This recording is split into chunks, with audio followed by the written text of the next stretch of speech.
كتعاني من الكحة المزمنة أو السعال الحاد، عندك ضيق في التنفس، عييتي ما تشربي في الأدوية، حتى شي دواء ما زول ليك الكحة أو السعال الحاد، كتعاني من نزلات البرد الحادة، كتعاني من الزكام.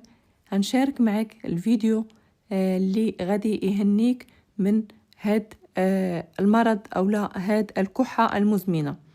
فهاد العلاج السحري اللي كيعالج لنا السعال الحاد او الكحة المزمنة او لا الزكام، يعني او لا ضيق في التنفس. اللي كتعاني من كل هاد المشاكل عندي لكم هاد الفيديو او لا هاد الوصفة اللي غتهنيك من هاد المرض. كنتمنى تبارطاجيو هذا الفيديو مع الناس اللي باش تستافد من هذه الوصفة هذه اللي هي وصفة خطيرة وفعالة للكحة أو للسعال أو لا ضيق في التنفس، يعني اللي عنده كاع هاد المشاكل غادي يستافد من هذا الفيديو هذا. فكنتمنى ديروا لايك الفيديو، يعني غير باش يوصل لعدد كتير من الناس وتستافد منه. فاليوم جبت لكم هذه الوصفه اللي هي خطيره كيف ما قلت لكم وفعاله. كيف ما شفتوا هنايا عندنا الزنجبيل الاخضر، فغادي ناخذ واحد الكميه قليله من الزنجبيل الاخضر وغادي نقطعوا طريفات صغيره في هذه الكاسرونه هذه اللي غادي نغلي فيها هاد المكونات كامله اللي غادي نضيف في هذه الوصفه هذه. فغادي ندير الزنجبيل الاخضر. كيف ما كتعرفوا الفوائد ديالو يعني مزيان، هو النزلات ديال البرد ومزيان لينا الالتهابات اللي كتكون عندنا. فالزنجبيل الاخضر يعني الفوائد ديالو كثيره وعديده، يعني في هذه الوصفه هذه ديال السعال يعني غادي نستافدوا منه في هذه الوصفه هذه. فهنايا عندنا الحامض او الليمون كيف ما كيقولوا ليه بعض الجهات. فغادي نضيف هنا قطع صغيره من الحامض. كيف ما كتعرفوا الحامض يعني مزيان لهاد المشاكل كيف ما قلت لكم ديال السعال او لا ديال الكحه المزمنه. فالحامض مزيان يعني كيحيد لينا كاع الالتهابات اللي كتكون عندنا في الصدر ديالنا او لا في يعني في الحلق ديالنا. فغادي نضيف 2 طريفات ديال الحامض يعني كافيين باش يطلقوا ليا يعني الفوائد ديالو في هذا الماء هذا اللي انا غادي نشربه كمحلول للكحه او لا السعال او لا يعني الضيق التنفس اللي كيكون عندنا. فهنا كيف ما كتعرفوا غادي نضيف القرفه. كيف ما كتعرفوا القرفه اللي هي كتكون سخونه بزاف، فيعني مزيانه لينا الصدر ديالنا او مزيانه لينا الكحه. فغادي نضيف طريفات يعني ديال اولا قطع صغيره ديال القرفه في هذه الوصفه هذه. فكيف ما شفتوا ضفت يعني قطع من القرفه في الوصفه ديالي. فالمكون اللي غادي نضيف عاوتاني اللي هو الثومه. كيف ما كتعرفوا الثومه يعني غنيه بالفوائد ديالها، ويعني كنستعملوها يعني بكثره في البرد. فيعني هي مزيانه البروده او مزيانه البرد، فيعني حتى هي فيها فوائد كثيره. فيعني غادي نضيف واحد فص ديال الثوم او لا يعني غادي نقطع قطع صغيره وغادي نضيفه في الوصفه ديالي.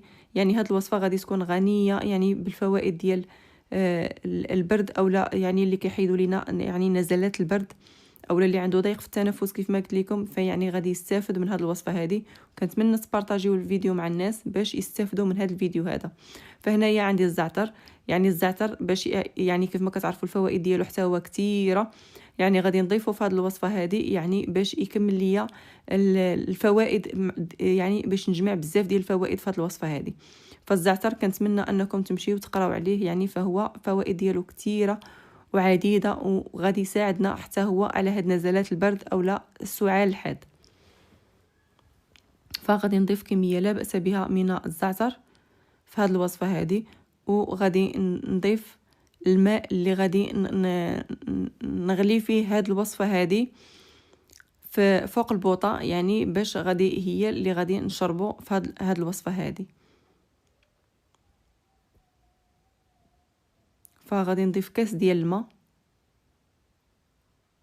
وغادي نضيفها فوق النار باش تغلى، وغادي نخليها تغلى على عافيه مهيله.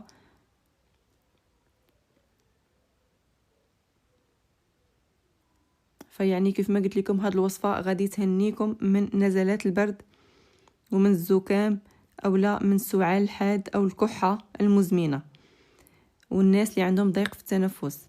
فهاد الوصفه هذه غنيه يعني بالمكونات اللي انا درت في هاد الوصفه هذه. فهنا درتها تغلي فوق البوطه ومع التحريك يعني كنبقى مره كنحركها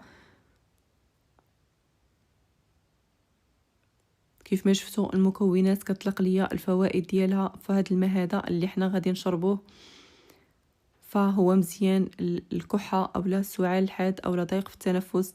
فكيمكن الوليدات الصغار يشربوه وحتى الكبار حتى هما كيمكن لهم يشربوه. فمن بعد ما غلات ليا الوصفه ديالي فغادي نصفيها في الكاس اللي غادي نشرب فيه هذا المحلول هذا. وبالنسبه للناس اللي ما يمكنش ليهم يشربوا هاد المكونات يعني هكا غادي تجيهم شويه قاصحه لان فيها الثومه او فيها الزعتر او لا فيها الحامض. فيمكن لكم تضيفوا معلقه ديال العسل الحره. اما بالنسبه اللي غادي يشربوا هكا فيعني مزيان يعني الناس اللي عندهم السكر او الناس اللي عندهم يعني ما يقدروش يشربوا الحلاوه فيمكن لهم يشربوه يعني هكا مسوس كيف ما كنقولوا يعني ما يخافوا من حتى شي حاجه. والناس اللي ما يقدروش يعني يمكن لهم يضيفوا يعني عسل حر يعني يضيفوا على المحلول. فانا غادي نضيف مكون اخر لهذه الوصفه هذه اللي هو القرفه. غادي نضيف حتى القرفه يعني مطحونه باش تزيد تسخن ليا الوصفه ديالي. كيف ما كتعرفوا القرفه كتسخن كيمكن لكم تضيفوا القرفه مطحونه في الاخير يعني كتبقى تحرك حتى كتذوب لينا ديك القرفه عاد كيمكن لينا نشربوا هذه الوصفه هذه. وهذه الوصفه كيف ما قلت لكم راها خطيره يعني الكحه او السعال يعني الحاد يعني كتعيا ما تشرب في الدوايات وما كتمشيش منك ديك الكحه يعني بحال الا كتكون يعني ديما معاك. فكنتمنى انكم تجربوا هذه الوصفه وتبارطاجيوها مع الناس باش يستافدوا من هذه الوصفه هذه. وكنتمنى يعني تستافدوا من هذه الوصفه هذه نتوما والناس اللي يعني كيعانيوا من هذا المرض هذا. فكيف ما قلت لكم يمكن لكم تضيفوا معلقه ديال العسل باش تحليو هذه الوصفه هذه باش يمكن لكم تشربوها اللي ما قدرش يشربها يعني فحال هكا يعني مسوسه.